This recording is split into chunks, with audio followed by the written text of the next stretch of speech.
Assalamualaikum warahmatullahi wabarakatuh. Salam jumpa lagi dengan Demit Lasem. Oke teman-teman, apa kabar semuanya dimanapun kalian berada? Semoga selalu diberikan kesehatan, rezeki, dan selalu dilindungi oleh Allah Ta'ala. Amin amin ya robbal alamin. Oke teman-teman, malam ini kita akan ngobrol-ngobrol mengenai seorang yang lagi viral, yaitu Mbah Joko Kendil. Di sini kita akan mengupas keistimewaan ya, Sang Musafir. Keistimewaan Sang Musafir Joko Kendil yang banyak bermunculan di media sosial akhir-akhir ini ya teman-teman. Waktu video yang terdahulu kita pernah ketemu dengan Joko Kendil di Pasusutan Sunan Bonang Lasem. Waktu itu kita ngobrol-ngobrol dengan beliau, ngobrol santai, dan di situ juga banyak teman-teman lainnya yang ikut ngobrol di situ. Oke, untuk malam ini kita akan mencoba ngobrol mengenai keistimewaan atau kelebihan dari Joko Kendil yang selama ini orang-orang bilang katanya saya pernah lihat tonton di video dari versi keluarga, karena dia termasuk orang yang ODGJ ya. Tapi dalam prakteknya di lapangan kita bertemu beliau, saat ngobrol itu kita nyambung biasa, guyon kayak gitulah, ramah ngobrol. Dia juga mempunyai peling kepada kita, istilahnya ya, menasihati kita lah, menasihati kita yang berada di lokasi waktu itu kita ketemu beliau. Dia orangnya ramah, tidak komersil. Walaupun andai kata beliau itu komersil ya, kita kalau bikin waktu itu minta foto atau minta video, dia mau mematok harga pun sebenarnya bisa. Tapi beliau itu tidak mau. Dia tidak mau, dan setiap kali dia diajak baik anak-anak, orang tua mau foto, dia langsung ayo silakan, ayo begitu. Jadi dia tidak materialistis lah kemang itu. Kalau dia materialistis, sekali foto itu ditarik, payah sekali dia beliau, Om. Ya tetap itu Mas, pro kontra. Iya, akhirnya seperti itu. Soalnya dia itu musafir, niatnya itu tirakat berjalan. Tidak kedunyan bahasa Jawanya ya. Tidak berorientasi kepada harta duniawi kan itu. Dia hanya mendekatkan diri kepada Sang Pencipta, yaitu Allah Ta'ala. Oke Om, untuk keistimewaan Mbah Joko Kendil, barangkali Om Godo bisa ceritakan, yang mungkin Om Godo tahu apa aja beliau yang mempunyai keistimewaan apa itu. Ya, keistimewaannya itu waktu berjalan itu sangat cepat sekali Mas. Iya, cepat. Ya, di media sosial itu katanya menaiki macan putih. Ya. Nah, itu sebenarnya seperti itu, naik macan putih benar atau gimana Om? Ya, kita logika aja Mas. Kalau berjalan itu ya biasa. Mbah Joko Kendil itu waktu berjalan itu sangat cepat Mas. Ya itu, saya lihat itu kan kok kayak menaiki macan putih ya. Kita logika aja, kalau macan putih itu ya khodam pasti ada. Cuman tidak semua orang tahu mana itu orang punya khodam atau tidak ya. Dan akhirnya saya amati berjalannya kok cepat banget, kayak ilmu kejawen itu seperti angin, apa itu? Lari. Ilmu kincir angin itu. Oh, Mas, ada itu. Oh, jadi ilmu kejawen menurut Om Godo itu ada ilmu seperti kincir angin, dia seperti terbang, ya Om ya. Iya. Kayak seperti wali-wali. Iya, wali cepat seperti itu teman-teman. Yang anu lagi dan yang saya amati kemarin waktu Mbah Joko Kendil lewat sini, ya, naik ke sujudan, turun itu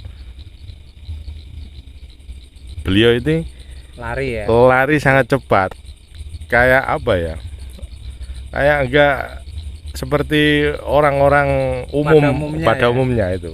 Oh iya teman-teman, di Pasujutan, pas di Pasujutan itu beliau turun. Kalau kita itu turun biasanya jalan sambil pegangan, dia itu lari kenceng banget. Kalau pengen tahu coba saksikan videonya, ya videonya pas Joko Kendil turun dari Pasujutan. Simak ini.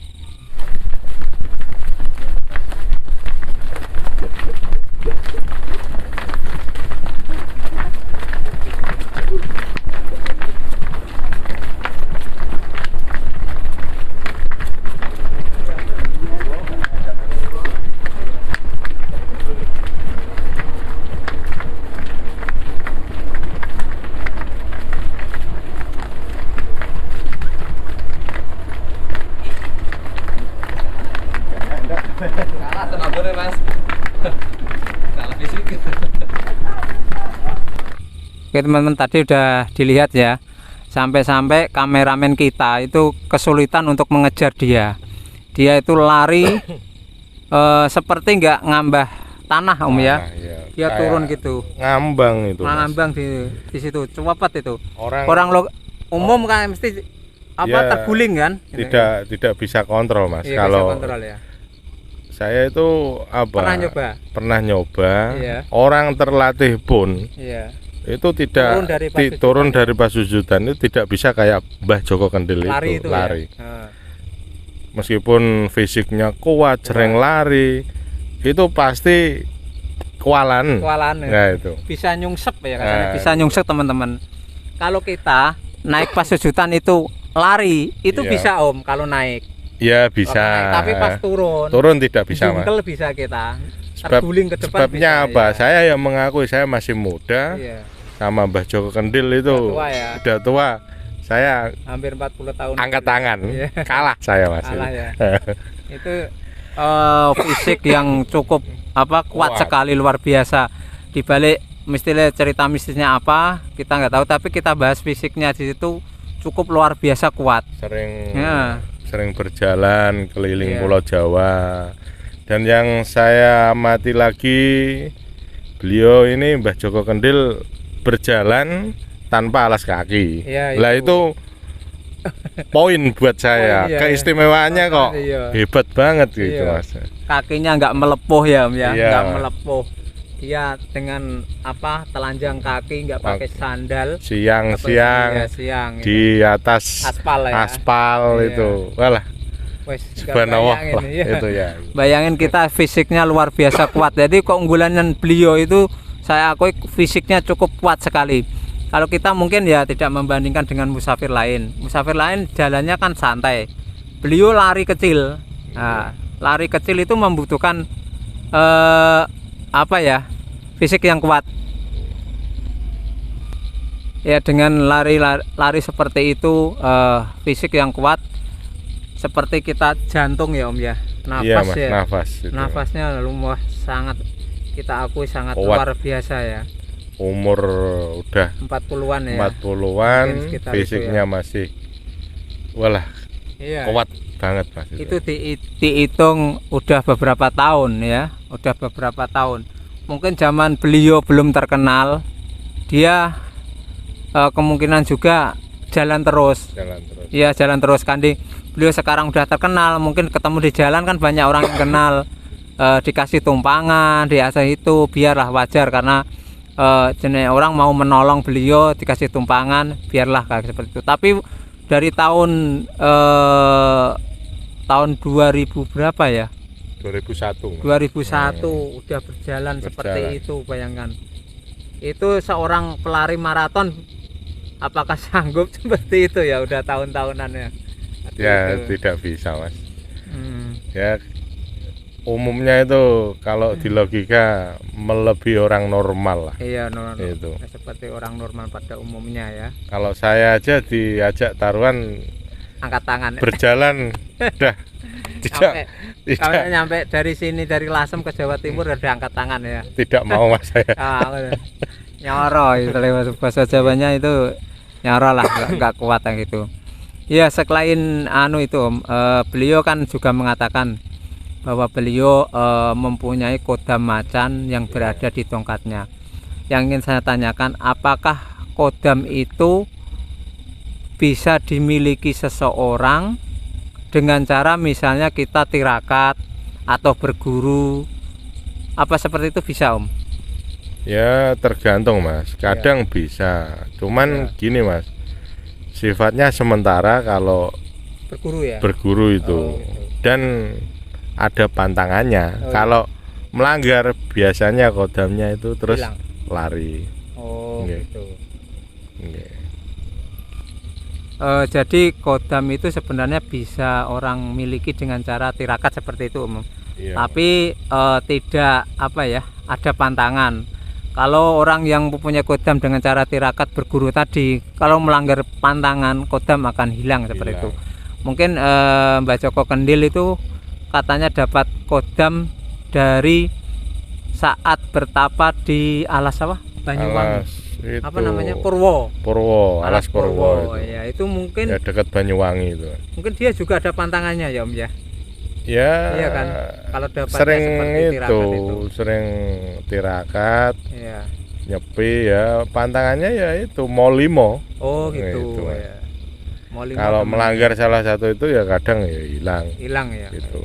Itu udah adat Jawa itu. Seperti itu yang terkenal di Jawa ya. Iya, Mas. Nah untuk kodam itu ada juga enggak, katanya saya pernah dengar kodam itu ada yang dari keturunan, misalnya dari orang-orang tua kita, mbah-mbah kita leluhur. Itu seperti apa kodam, seperti apa? Kodam ya sosok bayangan putih berjubah seperti ada yang seperti diri kita, Mas, ya di belakang lah intinya. Terus ada lagi yang menyerupai hewan berwujud ya itu macan, terus burung, ada ya, ular ya, sama ada yang menyerupai apa itu kera, Mas. Kera ada yang punya kodam seperti kera. Ya macam-macam, Mas, dan lain-lain. Banyak sekali. Itu yang saya sebutin cuman sebagian. Ya, banyak sekali teman-teman sebenarnya kodam. Itu nanti kita lain waktu kita mungkin membahas kodam ya, Om ya. Iya. Jadi kodam ini untuk apa, ini sifatnya seperti apa, mungkin nanti kalau lain kesempatan kita bisa membahas seperti itu. Nah, apakah kodam itu bisa disambat, ibaratnya disuruh atau memberikan saat ada terjadi sesuatu, kodam itu membisiki kita, misalnya ini akan terjadi seperti ini, jangan seperti ini, apa bisa seperti itu? Iya bisa, Mas. Gitu ya. Sebabnya apa? Kodam yang mengikuti kita itu menjaga dan melindungi atau apa ya? Ya intinya melindungi kita dari hal-hal yang negatif ya. Ya melindungi kejadian yang fatal ya itu. Dan lain-lain lah. Dalam arti intinya kodam itu menjaga kita. Cara Jawane iki sebelum ada apa-apa kita dikasih tahu ya, firasat itu ya. Itu. Kita dapat firasat mungkin seperti apa, mungkin teman-teman yang mempunyai keindera keenam itu juga jangan dia juga punya kodam ya, Om ya. Iya. Kodam yang mengikutinya mungkin sejak lahir dari keturunan bisa ya. Buyut canggah itu. Itu.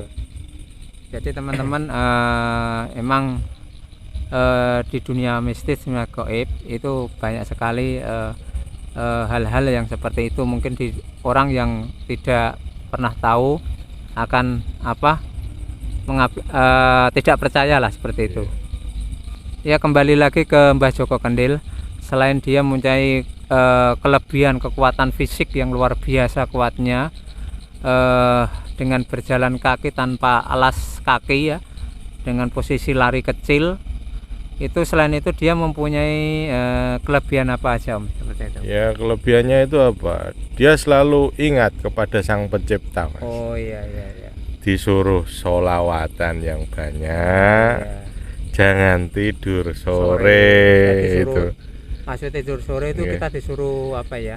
Ya jangan tidur, intinya istirahat. Ya, ibadah itu. Banyak ibadah ya. Banyakin ibadah, ibaratnya orang Islam lah, sholat 5 waktu intinya gitu, Mas. Sama ya kemarin juga pesan kepada saya, pada kita semua itu disuruh kita bangun tengah malam jam 12 malam itu. Maksudnya itu disuruh sholat tahajud ya. Nah itu dia selalu itu, dan dia juga bercerita kepada saya, pada kami itu di situ, setiap dia berjalan itu dia akan berhenti pada waktu jam sholat. Misal dia berjalan dari pagi habis subuh, nanti dia akan berhenti di jam 12 waktu sholat duhur. Walaupun dia diendek orang itu, kalau nggak begitu penting dia nggak mau itu. Kata beliau seperti itu teman-teman. Jadi dia emang walaupun dianggap nyun sewu, maaf orang-orang atau di luar sana atau dari keluarga dia termasuk ODGJ, iya, tapi dia selalu ingat sama Sang Pencipta yang menciptakan itu, selalu beribadah, selalu mengingatkan orang-orang tentang hal-hal yang baik gitu. Sholawat juga itu. Nah, intinya yang baik-baik lah. Iya. Dan apalagi ya, Mbah Joko Kendil kan apa ya, posturnya agak kecil, cuman dia memiliki apa ya, itu fisik yang kuat, terus apa itu tidak pernah sakit, sebabnya sering apa ya, sering mendekatkan diri lah pada itu. Olahraga jalan itu kan itu, jadi dia sehat selalu. Ya intinya saya mendoakan semoga beliau Mbah Joko Kendil mugi-mugi misinya sudah dan cepet rampung lah, selesai ya, biar kembali lagi ke sama keluarga ya tirakatnya, karena kan masih 2 tahun teman-teman, nanti akan berhenti di tahun 2025. Sebelum itu Mas. Sebelum itu ya, katanya beliau kan sekitar itu, tapi beliau juga berpesan nanti akan terjadi, menurut penglihatan beliau, mata batin beliau, akan terjadi sesuatu nanti sebelum menjelang Pilpres. Kita tahu apa yang akan terjadi, dan tahun 2030 nanti mudah-mudahan dengan doa banyak orang, banyak masyarakat, hal tersebut tidak kejadian teman-teman. Bukan kita percaya sama yang mendahului Yang Maha Kuasa, tidak, sama kita cuma berdoa lah, moga-moga tidak terjadi. Selain tadi, apalagi untuk kelebihan dari Mbah Joko Kendil? Ya selain yang itu Mas, yang saya ingat itu ya kelebihannya satu, ramah, ya, terus dermawan, dan tidak ya, kalau dapat uang itu pasti dikasihkan ke orang-orang yang membutuhkannya itu. Dan biar tidak intinya kayak orang gitu, kedonyan ya. Jadi dia tidak dalam bahasa Jawa itu kedonyan, tidak mata duitan, seperti itu teman-teman. Kalau dapat uang harta, dia sumbangkan ke orang lain, dermawankan ke orang-orang lain yang membutuhkan. Selain itu beliau juga berpesan waktu itu pas dia mengingatkan juga jangan tidur habis asar ya. Jam 3 katanya, menurut orang Jawa kuno kalau tidur habis asar itu marai gila, katanya edan, katanya seperti orang dari bahasa ya wes seperti itu. Dulu kalau orang tua mengingatkan kita aja turu sore ya bes ngasar, katanya itu bikin nah sini mungkin gampang lupa ya. Lupa Mas. Lupa ya, lupa seperti ingatan. itu, lupa ingatan dari lupa, gampang pelupa teman-teman. Dan beliau juga apa ya itu sering menyuruh kita untuk sholawatan, banyak sholawat seperti itu teman-teman. Dia selalu ingat sama Yang Maha Kuasa, walaupun dia mungkin tidak ingat sama orang-orang kita, dunia kita nggak begitu tapi dia itu selalu ingat sama Yang Maha Kuasa. Luar biasa teman-teman. Beliau sering bersolawat yang banyak, itu pesannya. Dan ada lagi apa ya, sering apa itu tadi tidur jam 3 ya, tidur jam 3 itu ya, seperti itu teman-teman. Oke teman-teman, untuk bincang-bincang malam ini tentang keistimewaan Mbah Joko Kendhil, semoga bincang-bincang ini bermanfaat, atau mungkin kalau ada salah kata kami dari tim Demit Lasem mohon maaf. Kita hanya menyampaikan apa yang pernah kita lihat, kita temui saat kita bertemu dengan Mbah Joko Kendhil. Jadi kita hanya menyampaikan apa yang pernah diwejangi ke kita, yang beliau wejangi ke kita, yang pesan kepada kita, untuk hal-hal yang positif teman-teman. Jadi kita ambil yang positif, yang negatif kita buang aja gitu. Oke, sekian, sampai ketemu di video kami selanjutnya. Wassalamualaikum warahmatullahi wabarakatuh.